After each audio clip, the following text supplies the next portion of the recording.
Every person's story has something to teach us.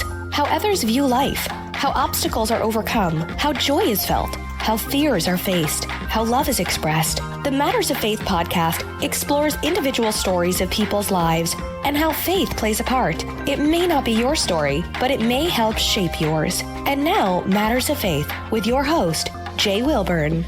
You have found the Matters of Faith podcast on Project Entertainment Network with your host, Jay Wilburn. This is episode 193, and in just a moment, I'm going to be talking to Cali Bird. Before I talk to her, I'm going to talk about her just a little bit. She has a book called The Tales of the Countess, and my understanding from what I've read in her blog posts and such is that it was quite a journey to get that book to publication. So this will be an interesting discussion. But she also has kind of an interesting path to where she sort of found her own connections to faith and philosophy and how she gets through life. So I'm looking forward to this conversation.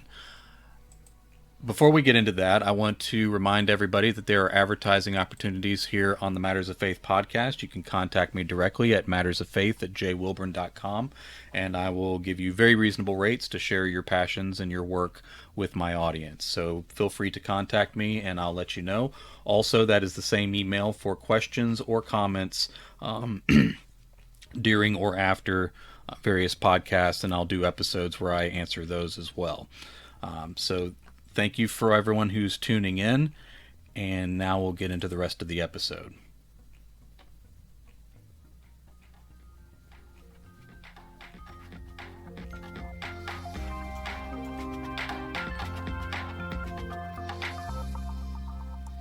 This is the Matters of Faith podcast on Project Entertainment Network with your host, Jay Wilburn. My guest today is Cali Bird. Welcome to the program, Cali. Hi, Jay. Thank you for having me. Very excited to talk to you. Armand had mentioned you earlier after your guys' interview, and then you emailed me, so I was excited we were able to set this up. To start off, now I know because I've perused your presence online, and you've done a good bit of writing. Some of it general, some of it about getting through life and that sort of thing. And then, of course, with the book coming out, you've done a good job of getting ahead of it on promotion. I know from that Buddhism has played an important part in sort of how you center your life. But was there a different faith or philosophy background you were introduced to before you came to that? Yes, I think faith has always been part of my life. I grew up, so I live in the UK, you might be able to tell by the accent, and I grew up in the Church of England, which is sort of Protestant. I think it might be equivalent to Episcopalian, but don't quote me on that, but right. Just sort of regular Protestant church. My mum always went to church. My dad was a musician and was church organist, played all kinds of services all over the place. And I must admit, I think I chose faith from a young age. So I chose to go to Sunday school. Like my dad back in his youth was made to go to Sunday school, and he never wanted to do that with me and my brother. But I wanted to go, and I liked going to church, and I used to read the Bible and go to, as a young person, go to the sort of, summer camp, Sunday school in school holidays and stuff. So that was my tradition, and I was always very curious about it, and it was always there. Now I've interviewed a few people from the UK, many of them authors and such, and the bulk of them are people who started out in faith and then sort of drifted away. So it was kind of me as a person of faith discussing that process with people that identified atheist or agnostic at that point. And it's an interesting dichotomy between the UK and the United States because, as I understand it, of course, living in the United States, religion kind of has itself weaved into politics in sort of an informal but pronounced way, and that's evolved over the years, and a lot of people lament that on one side or the other. Now the UK kind of has a reputation for leaning a little more secular than what the United States does, but at the same time, I was surprised with the people I talked about how many public schools, what we would call public schools here, have religion weaved into them. And then even in the political system where my understanding was that even religious positions of leadership sometimes have seats in the government and that sort of thing. And even in the United States, where people hold to religion a little more tightly, depending on region, we would balk at that a little bit. Like that would be a relationship that even people of faith would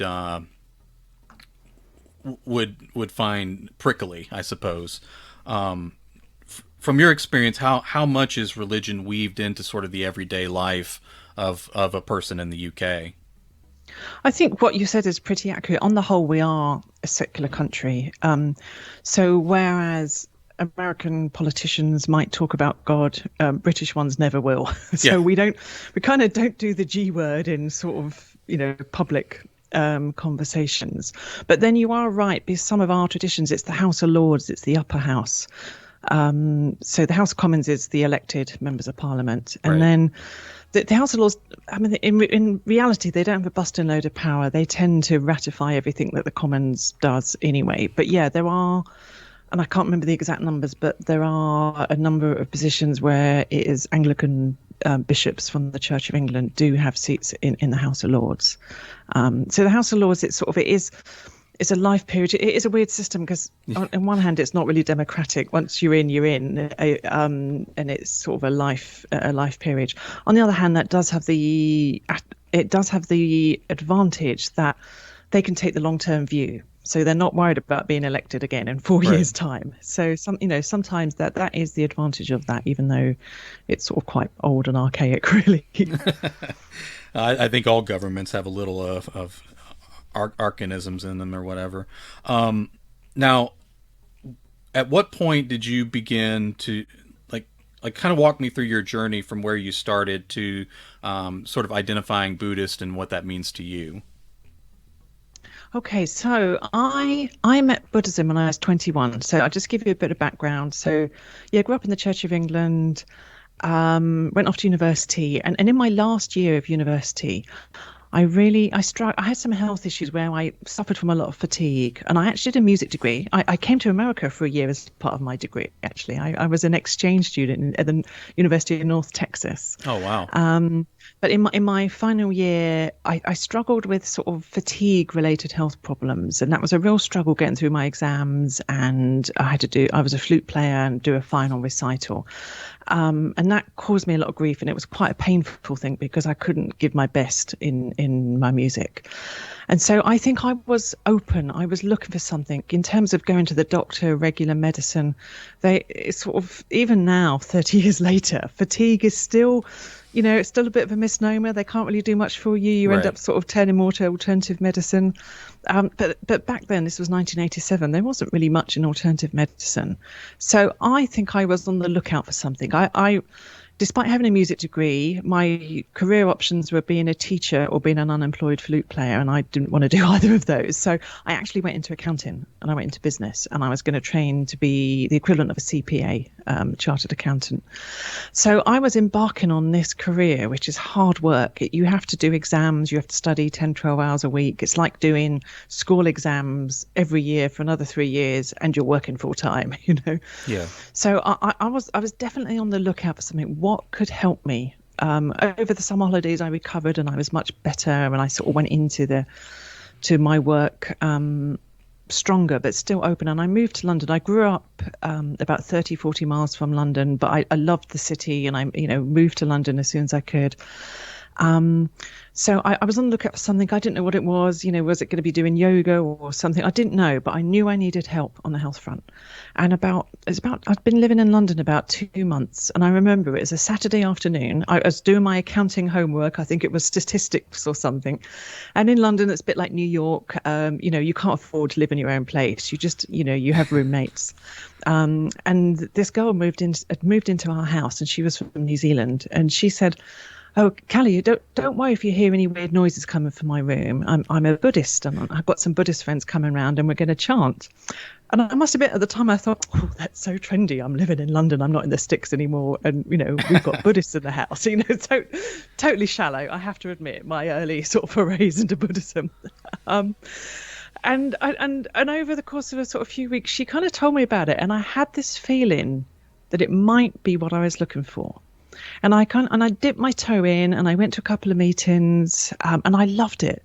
The people were amazing. They were really vibrant. I was 21 at this time. I met people there in their sort of 40s and 50s, which is really old when you're 21. Okay, someone who's 40, I'm 54 now, way past that. But but they were so vibrant, and I just thought, they've got something. There is something about their philosophy and their approach to life. So I kind of had a foot in both camps for a few months, because you don't just stop believing in God and stop believing in what you've grown up in. But I guess you accept what you've grown up in because that's what you know. But there was something about the Buddhists and about their practice, and we chant a mantra, Nam Myoho Renge Kyo. So it's like active meditation. We don't really meditate Right. in my school of Buddhism. We physically, voice that and chant for 5 minutes, 10 minutes, an hour, whatever time you've got. And we have a morning and evening ceremony which goes with that. And there was something about this I just really loved. So I kind of floated between the two for a few months, probably about 5-6 months. And then there was just something, I just felt that the Buddhist, something about it was more right for me. There's nothing wrong with the church, Christianity or nothing. My personal view is that faith is faith and everything else is packaging. It's like you might like Methodist, or you might like the Catholic Church, or you might like, Seventh-day Adventist, or you might be into Islam or a Jew or the Kabbalah or Buddhism. I think the faith is the same in what you get from it and what you're tuning into.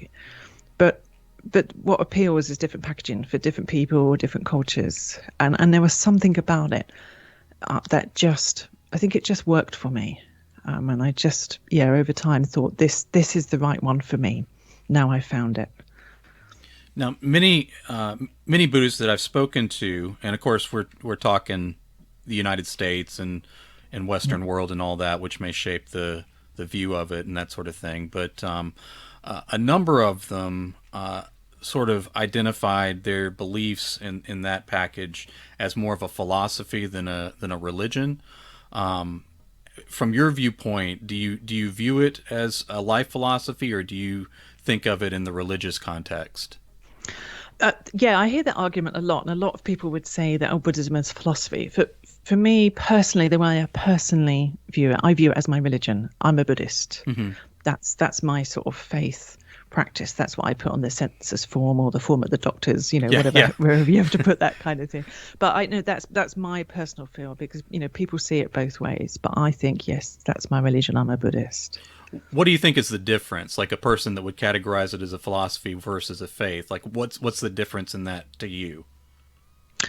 I don't know. Maybe, again, I can only say this personally. Yeah. I mean, some people, so for example, my friends, they all know I'm a Buddhist. My husband, they don't practice, but they might see it more as a philosophy, perhaps because they're not doing it. But then you've probably had people on on the show who are Buddhists and say it's philosophy. So I don't know. It's probably just semantics. I mean, it's what it means to you in your heart, right. What you get from it, what you give to it, what it gives to the world, and it does the same thing whether you call it philosophy or religion. I don't think it makes any difference. Now, you'd mentioned the fatigue, and from my personal journey, like I went through kidney failure and had a kidney transplant, and so that was a sort of a rough stretch for me. Yeah. But then that process changed me in a way. So like the person I am now, the things that I like about myself now, I don't see a path that would have got me there except through the suffering. How do you view that time period where you were struggling with fatigue and may still be struggling with it? Is there have you found any sort of is it a thing that's integrated in your life, or do you feel like it's still kind of a thing weighing you down? Like how does that fit into your path, do you think? I think it's the thing that brought me to Buddhism. So right. Therefore, in Buddhism, we talk about good fortune. Because I've got so much from this practice personally, from the people in our sort of community of my Buddhists sort of locally and wherever I've lived. So sometimes the thing that makes you suffer, and not to diminish that suffering at all, because obviously people have all kinds of problems, but it can become your treasure, because it can be it can be the thing that makes you seek what makes seeks you, you seek solutions, you grow, whether you're doing that through religion or personal development or going to the gym to get better, whatever it is. That makes you grow as a person. So for me, I mean, when I started to chant, our Buddhist practice is very much around very sort of daily things. I was a trainee accountant and I needed to get through 3 years of exams without losing my marbles like I nearly did as a student. Right. And really, that's what I chanted about for the first 3 years. We in our practice, we very much talk about actual proof. Does it work for you in your life?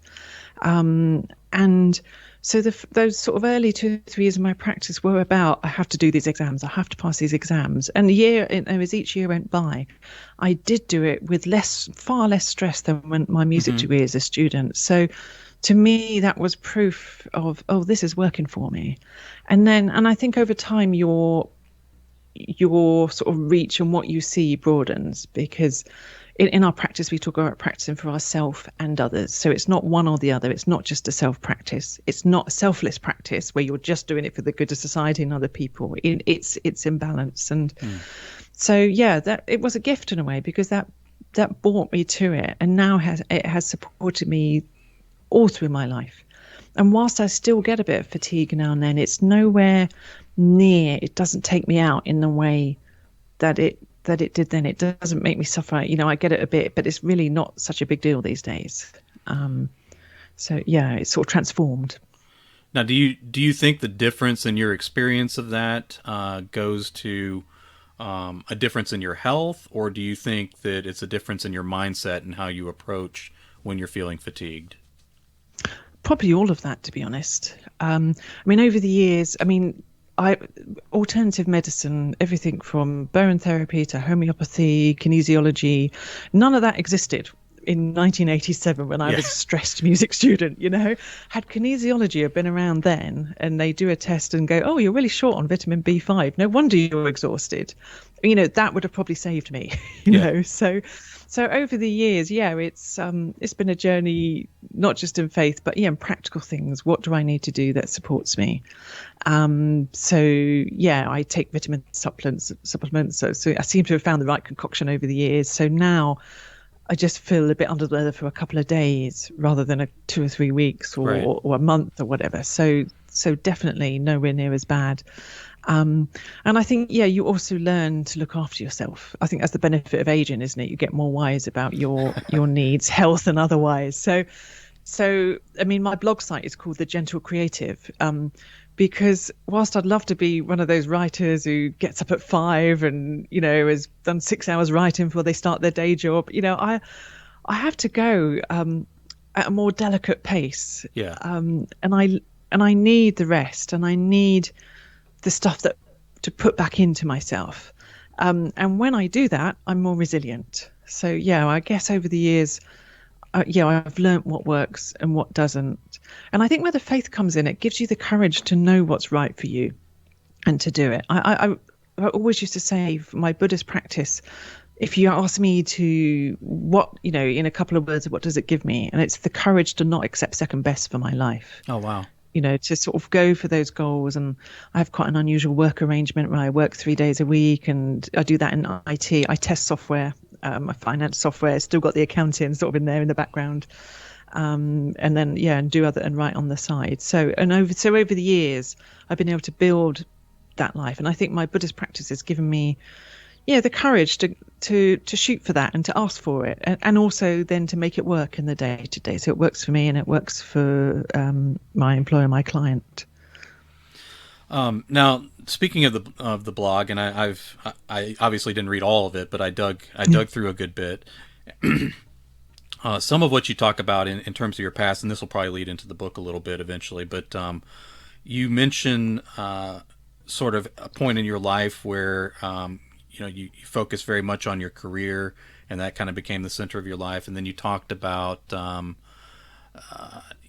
you talked about like this desire to find a relationship, and how like that consumed you at a particular point. And you're in a good, healthy, loving relationship now, but there was a point in your life where like that was sort of this obsession that it was something you needed right now, kind of thing.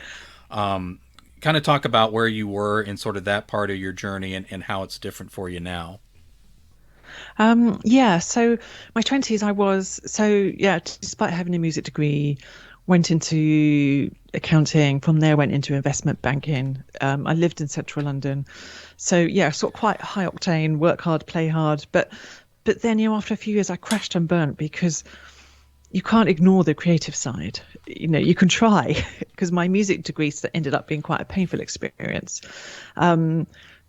But without that creativity in your life, you can only, go so long without it. So over sort of throughout my late 20s and into my early 30s, and I started writing. When did I start writing? 1999. So I was 33 when someone suggested. I was sort of frustrated again, just doing too much work and not enough sort of fulfilling stuff. And someone suggested writing to me, and that was like a light bulb. So that side of my life was. I started to build this great combination of the sort of corporate life, because it is an easy way to earn money for me. I haven't yet earned money from writing. I'm not prolific enough. I need to write more. So the work and creative side was coming together. But then, if you like, my private life, relationship side, I don't know. I just didn't have the relationship gene. So I was Bridget Jones. I remember Bridget Jones, that book came out. We were 29 when that came out, and my best friend gave it to me, and she says, "Read this, it's us." and it was. Okay. And then Sex and the City come along. I'm the same age as Carrie, Miranda, and Charlotte, sort of the age they were in the program. That was my age. And Sex and the City came and went, and they were all settled down with their lovely men, and I was still single. I just, throughout my 30s, and at that age, you've got the biological clock pinging as well. For, once you get into your 30s as a woman, the clock's going, are we going to have babies or not? And you're like, well, there's no one to have them with. I will say, looking back, I didn't always make great relationship choices. There's probably stuff I had to sort out myself, which you don't know that at the time. You just think, oh, why can't I get a nice man? It's not fair. Everyone else is getting married. And, when people in your 30s, everyone gets married and has babies. And it just never happened for me. And I say, but, by that point, I've been practicing Buddhism for, 15 years. Why am I the one who can't do this? What is it about this I can't do? And I couldn't. But, we're all different because everyone has different struggles. Some people struggle with money. Some people struggle with health, So we all have, I think, one prong of life, which is a challenge to us, Yeah. So that was mine. But again, that led me,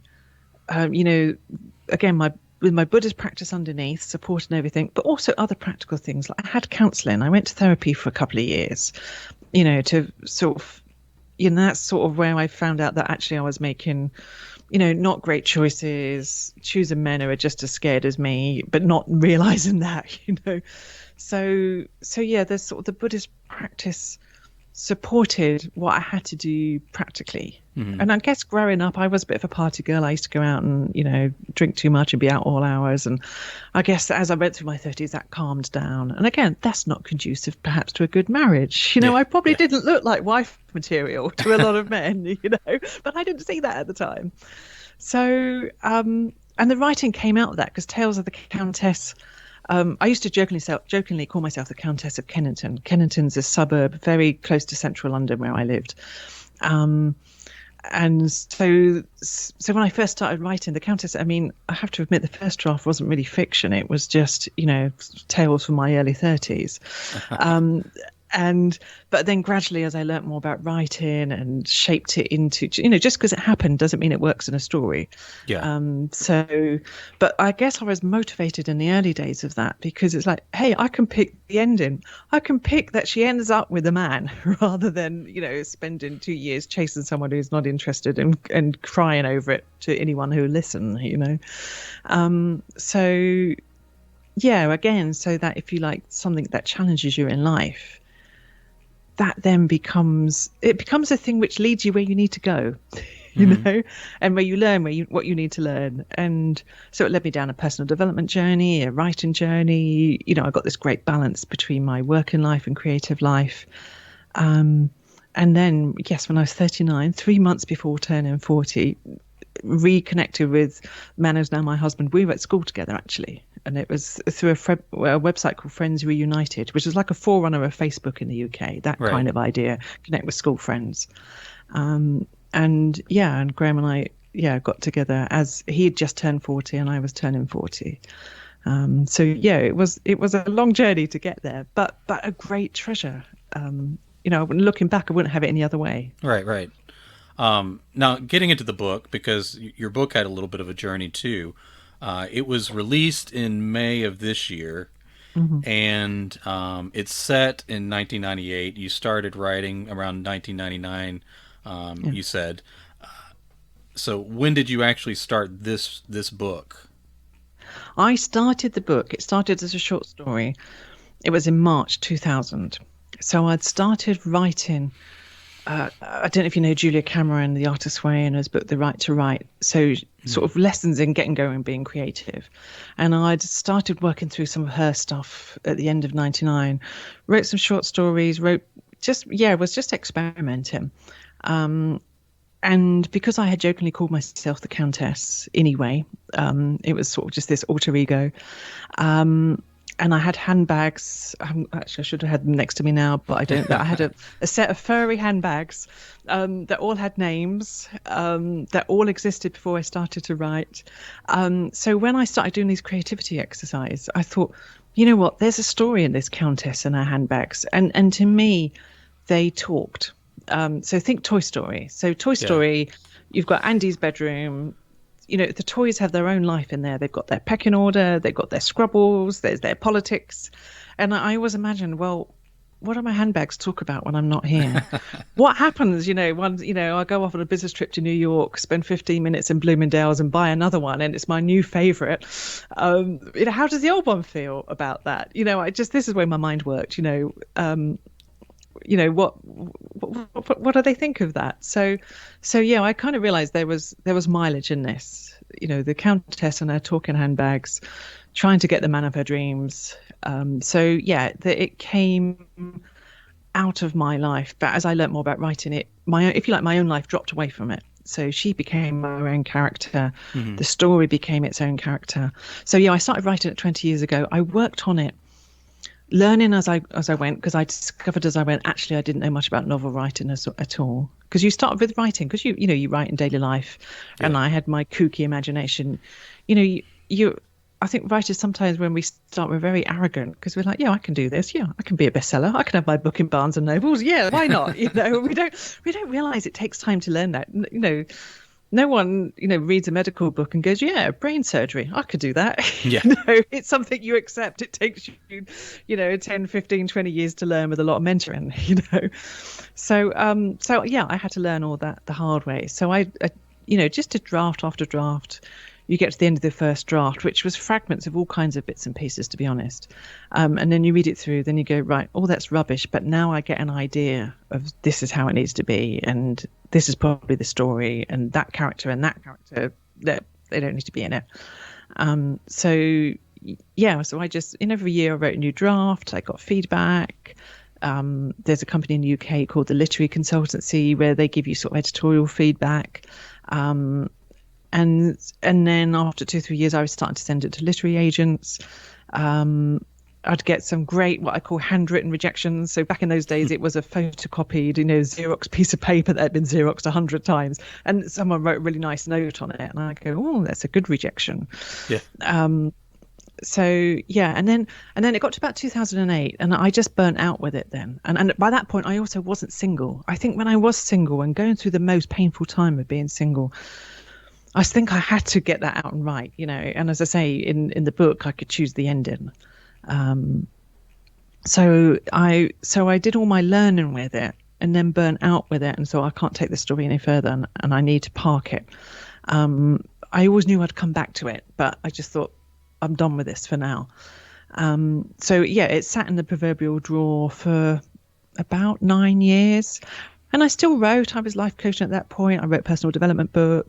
I kept learning. I knew I needed, story structure and the stuff that makes a novel great and makes it work. I needed to learn that a lot. I wasn't a natural at it, So I wrote another first draft of something else, of which I never ever wanted to sort of publish that, or it wasn't like a great dream, but I thought I need to learn. I've been learning these techniques. I need to put them into practice, see what happens. And then it was about 3 years ago. It was end of 2016, and I felt the Countess twitch. And it was the year that David Bowie died, and I went to see a play. And there was a version of the play. It was about Bowie. It was a Fringe Theatre production, and they had a version of him singing "My Way." And I love that song. It's quite a corny old song, but I always like it. And I always think, when it's my funeral, I want that played. And I always thought, if I get hit by a bus tomorrow, I want my friends to get my Tales of the Countess off my computer drive and read it, because everyone over the years knew about this book. And then I walked along the road a bit further and I thought, you know what, you don't have to be dead to do this. You could get it off your computer drive and go back to work on it, So I did. Yeah, I picked it up. It's about 3 years ago. And again, I'd learned a lot more by then. And also, because time had gone by, I wasn't as emotionally attached to it. Mm-hmm. So where before it was my story, it's my heart, just that, oh my God, too emotionally involved in it. By now, it was great having distance, because I'm like, now I'm much more detached. What do we need to do to make it work? And is it me to do that, or is it someone else to do that? But I still believe this story is really good. I'll do whatever I need to do to make it work as a story, as a novel that's entertaining for someone else to read. So it was great having left it for that time. And then did another couple of versions, had beta readers, and then decided then this time, probably about just over a year ago, it's time to publish, and then going through that process and editors and again always tweaking, always learning. Now, when you work on a novel that long and have spaces in between, a lot of authors would look at that and think 20 years, that's insane. But it's not that uncommon of a story. People who are writing fairly prolifically now had that sometimes a 10-year period or whatever that they didn't work on it. Yeah. And then there's people that worked on novels for a long time before they come out. When you put that much time, you have the gap in there. You put that much time in. You're one person when you started. You're someone else when you ended. How do you know you're at the final draft? Like, when did you reach a point where you're like, okay, now it's time to send it in after all this time? I felt when I resurrected it 3 years ago, and I worked on it, and it was about beginning of 2018. I think I had about 3 or 4 beta readers, a couple of people in my writing group, and a couple of friends look at it. And at that point, I knew I didn't want to change the story. I felt that the story was, if you like, the truth of the. Obviously, it's fiction, but I felt it had its own truth, its own integrity, and that's what happened to the Countess. This is what she did. This is how she got through it. This is what happened, and I'm not changing that. This is the truth. I'll tweak how I get there. I took on board at one point that the handbags were talking to other people, and the beta reader said, actually, it'd be better if they talk just to the Countess, and then we'll never really know if they talk or not. And I'm like, yeah, I can do that. So I took on board tweaks and suggestions, but I wasn't going to change the story. Right. And I just knew, no, this is it. Are you working on anything else now? Like, if you moved from this into, I'm going to try and knock out some other novels, or what's your phase at this point now that this book is finally a reality? I'm writing a sequel. So I see Tales of the Countess as a series of 3 books. Okay. Not this summer just gone, but last summer, it was sort of the hiatus from me totally finishing my book and the book going to the editor. She had a lead time, and I thought in that time I wrote the first draft of a sequel. I'd kind of started working on it. I started journaling around as the characters. I'd worked through, and I had sort of plotted it sort of in terms of an outline and scenes. And so in that, in the gap between giving it to the editor and getting it back from the editor, it was about 6 weeks, and I bashed out a really rough first draft, just crappy first draft, get it down, right? Based on the plans I'd done, and then I just left it, because then there's a bit more work to do from the editor to finish the first book, and and then as I got into this year, it was all about launch and everything to Yeah. do with that. And then it was about end of August, beginning of September, I sort of picked up this first draft of the sequel, read it, and sort of got going on it again. So I'm in the middle of that. I don't know how long it'll take me. I'm not a fast writer. I think you've written a lot, Jay, and I know there's people like Armand have, and I'm in awe of people who put out a book every 3 months. I mean, in the indie world, so many people do that. I don't know how they do it. That is not me. I'd love to build up to that. I mean, I don't think this one's going to take 18 years. I really hope not. We're not waiting 40 years for book 3, you don't think, huh? So, it should be quicker. I do know more now than I did then, but always learning, always learning. I think we're all always learning, aren't we? So I don't know how long it'll take. It'd be nice to think I've got something I could show an editor at some point, internet, I don't know, first half of next year, but I really don't know. I've not done this before, so I don't know. How's it different for you now? Like, you spend, it's off and on, but you essentially spend 20 years on the first book, and then you're banging out 6 weeks to first draft on the next one. Like, how's that must be two different worlds. So what was it like working on that second one after sort of the first one was on the run to being published? I think it's just, it's fun knowing more and being more experienced and having learned more how to write a novel, and to put that into practice from scratch again. It's good fun. And I'm sort of possessed by the Countess and her bags, and I always was. I guess that's how I kept it going over 20 years. And because a lot of people said to me, talking handbags, really? And I'm like, yes, really. And it is one of those books, I know it's not for everybody, but people have loved it. I've had some great reviews on it. I think it's great escapism. It's fantastic for the current times because, we all need escapism at the minute. Right. There's enough hard stuff in daily life. I'm just enjoying it. It's great. It's great that I still want to. I'm absolutely possessed about this, it being a trilogy. I know what's happening in this book. This book's very well plotted now. I have an inkling of the next book.